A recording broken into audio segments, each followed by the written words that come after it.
18 बुझावा पूरा हुआ है, लेकिन अब चौमासा के वजह से अब पूरा 21 बुझावा नहीं हो पाएगा। तो अब 18 बुझावा अभी यहाँ कर कंप्लीट करके 3 बुझावा बाकी रख देता हूँ।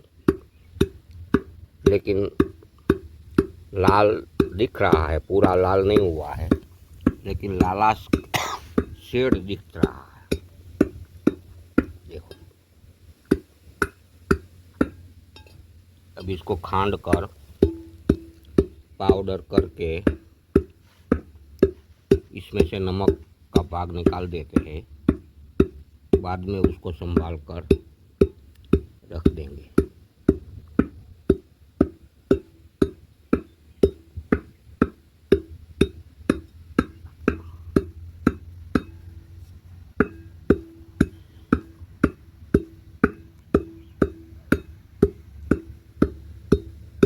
देखो, लाल भाग थोड़ा थोड़ा दिख रहा है, ज़्यादा नहीं।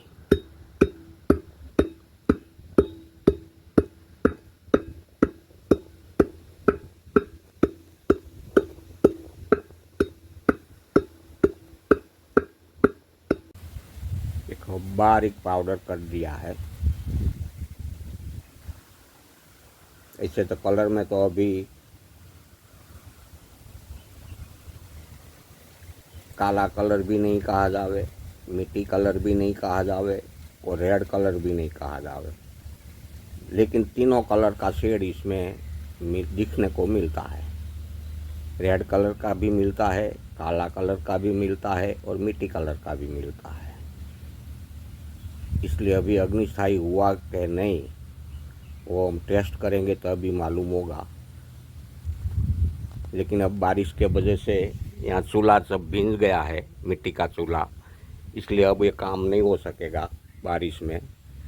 इसलिए अब 2-3 महीना उसको हटवा देता हूँ और 18 बुझावा पूरा हो गया है, 3 बुझावा बाकी रहा है। फिर भी टेस्ट करके देख लेते हैं, अगर अग्निशाई गंधक हो गया है तो कोई 3 बुझावा देने की ज़रूरत नहीं रहेगी। अब ये गर्म पानी आ गया है, उसको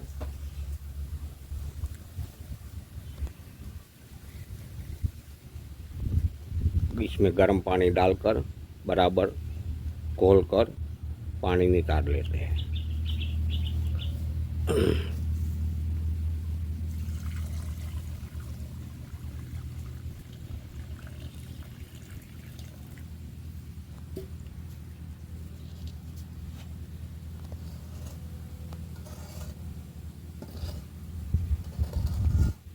4-5 बार गर्म पानी से धो डालेंगे तो नमक का क्षार का भाग सब पानी में घुल जाएगा और पानी के साथ नमक निकल जाएगा। सिर्फ गंधक की बाकी तलिए बैठा रहेगा।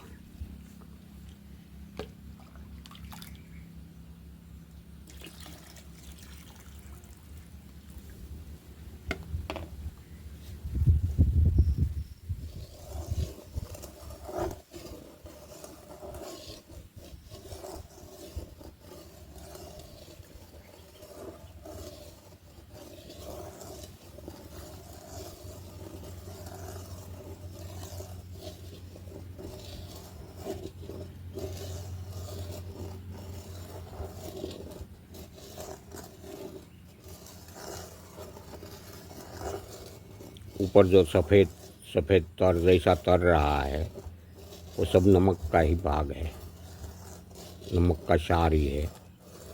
जो ऊपर सफ़ेद जैसे शारी जैसा दिखता है वो।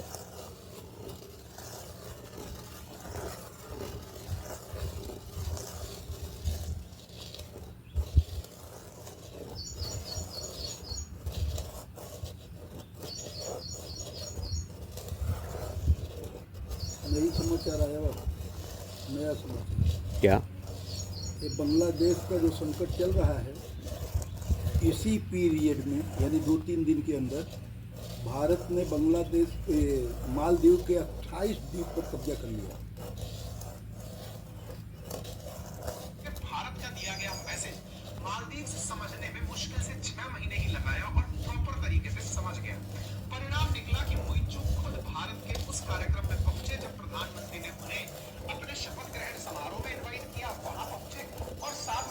विदेश मंत्री को बुलाया। भारत की भी तरह यहाँ पर आईलैंड पाने में कामयाब हो गया है और भारत में ये पूरा कार्यक्रम 11 करोड़ यानी कि लगभग 923 करोड़ रुपए 923 करोड़ जैसे चाइना वाले 1200 करोड़ में पाए थे, भारत 923 करोड़ के अंदर इन प्रोजेक्ट्स को पाने में कामयाब हुआ। 28 द्वीपों वाले इस पूरे खंड को भारत ने मालदीव से लिया है कि लाइए हम इस पर विकास कार्य करेंगे। इसी के साथ साथ मालदीव का जो अपोजिशन है उन्होंने भी मोइसू के इस कदम की तारीफ की है और कहा है कि चलिए देर से आए लेकिन सही आए।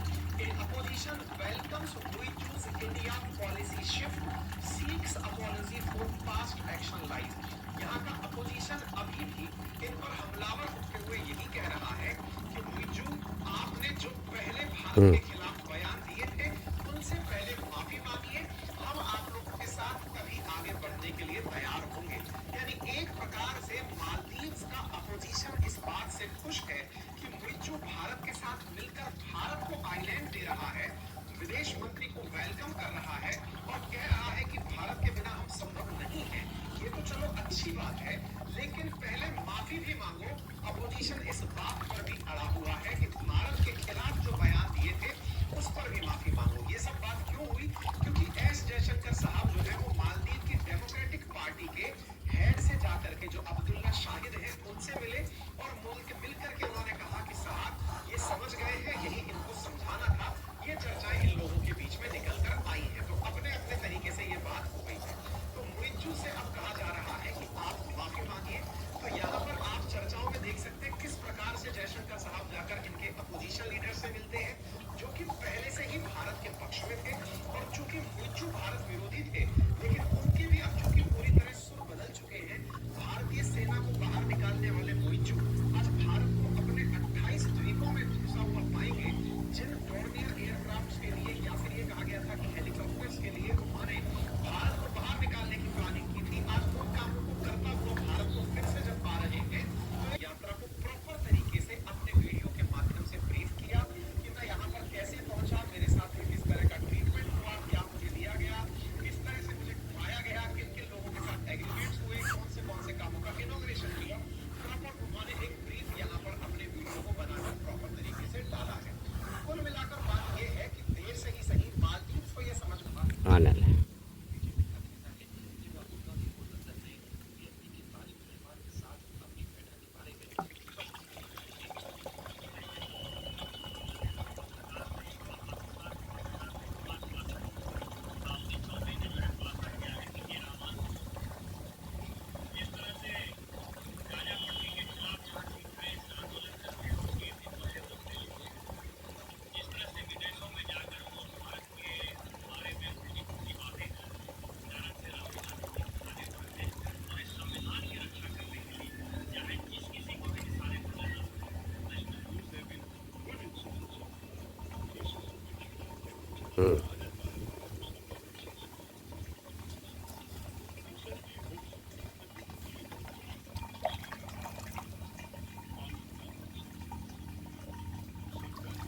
ये दूसरी बार धो रहे हैं।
ये तीसरी बार धोए हुआ। यहाँ पर वो नेता भी पेट्रोल डालने लगे जिनकी पूरी राजनीति ही नरेंद्र मोदी के विरोध के नाम पर चली। शनिवार को हिंडनबर्ग ने शेयर मार्केट को रेगुलेट करने वाली संस्था सेबी के काम का दबाव है, अधिकारी नहीं उठा पा रहे हैं। तो क्या करें? क्लियरली ग्लोबल फैक्टर्स हैं जो थोड़ा सेंटिमेंट खराब कर रहे हैं, बट इंटरेस्ट है कि ग्लोबल मार्केट आज उतने खराब नहीं है। जापान छुट्टी के बाद 3.5% ऊपर है।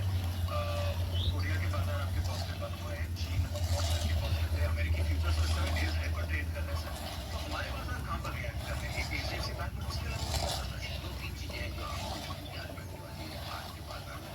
सबसे पहली चीज तो ये कि बाजार में दो चीजों को आप इंटरलिंक कर सकते हैं। एक की वजह से दो से पहले तो लगा था, सबको लगा कि ये काम ठीक है, ये बढ़िया है। एचडीएफसी बैंक की नोट है, सेफ स्टॉक है, लार्ज कैप है, लिक्विड है। और एचडीएफसी बैंक आप किसी भी भाव में खरीदते हैं, अगर गलत भी पड़ जाए तो आपको नींद आती है। दूसरा आपको ये पता है कि आज ही तो कल भाव आता है, राइट? तो इसलिए लोग एचडीएफसी बैंक से ऊपर अंडरवेट से ओवरवेट हो गए।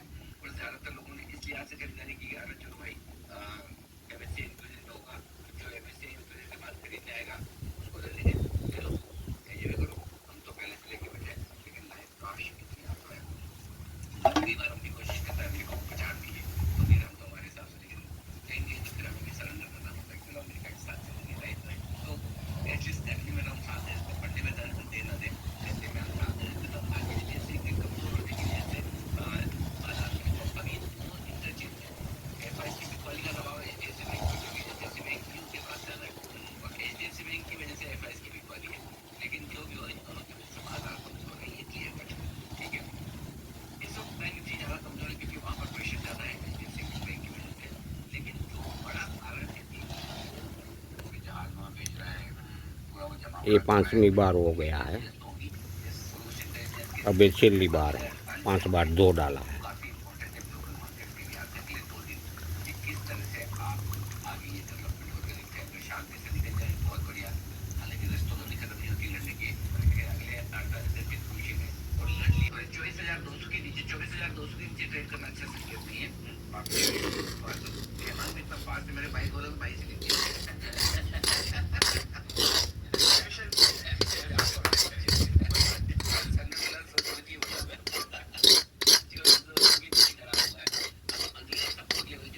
ऊपर ठहर ठहर ठहर।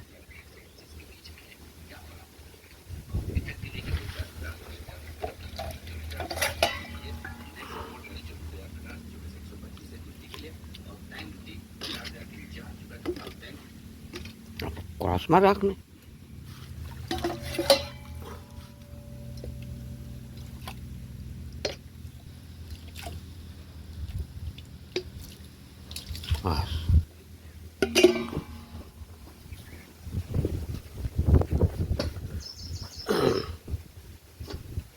अब इसको तोड़ना है।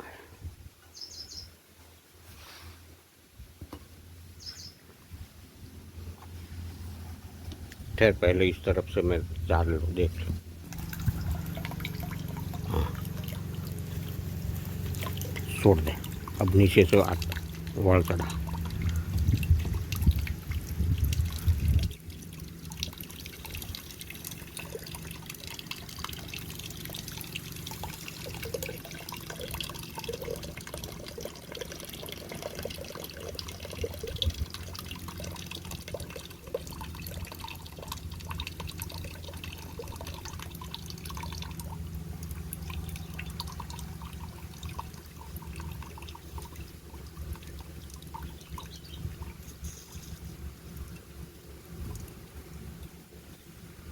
रखते हो उसके ऊपर।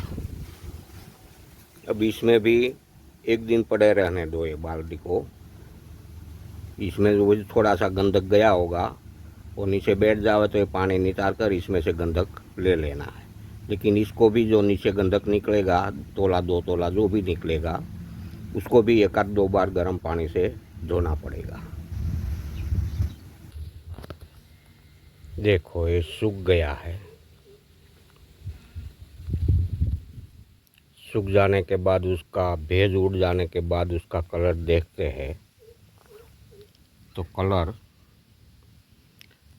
लाल भी ना कहा जावे और बजरिया भी ना कहा जावे, ऐसा कलर दिखता है। देखो जूम करके दिखाता हूँ, लाल जैसा भी है।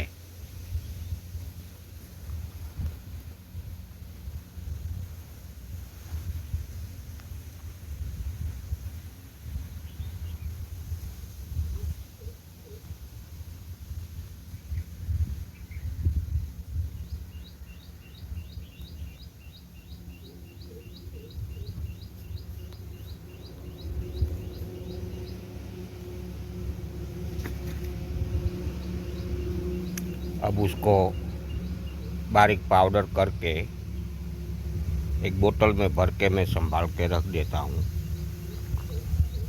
18 बार क्रिया हुई है, 3 बार क्रिया बाकी ही रह गई है। शायद 3 बार क्रिया पूरी हो जाती तो एकदम लाल बन जाता है, इसमें तो कोई शक नहीं दिखता है, क्योंकि अभी से 50% तो लाल दिखता ही है, लाल शेड बिल्कुल दिखता है। इसलिए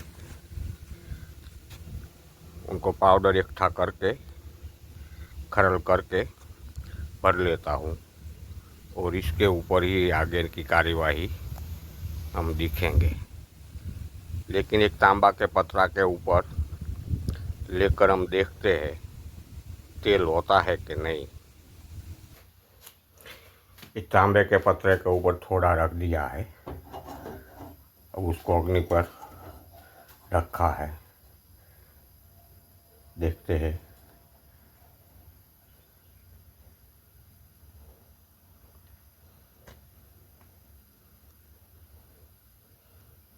अग्निशाई तो नहीं हुआ है, आग लग गई है, लेकिन तेल के रूप में हुआ है। तेल तो बन गया है, फिर भी आग लगी है, इसलिए अग्निशाई नहीं कहा जाए। लेकिन आग में भी धुआं नहीं निकलता है। देखो, गंधक का जो धुआं निकलना चाहिए वो नहीं निकलता है।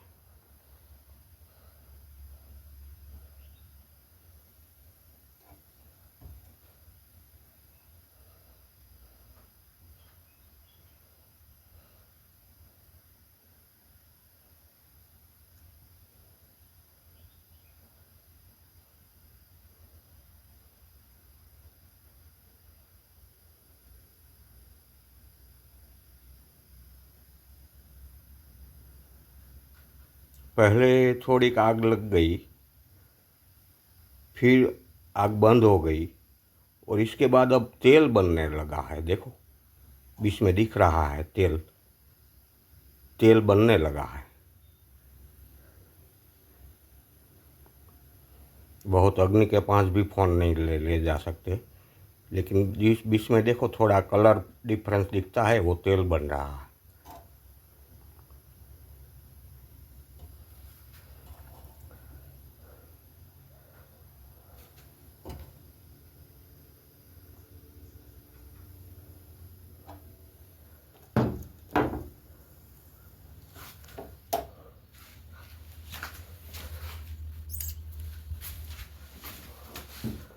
अब बाहर जाकर ले जाकर देखते हैं। देखो, खंखेर कर देखा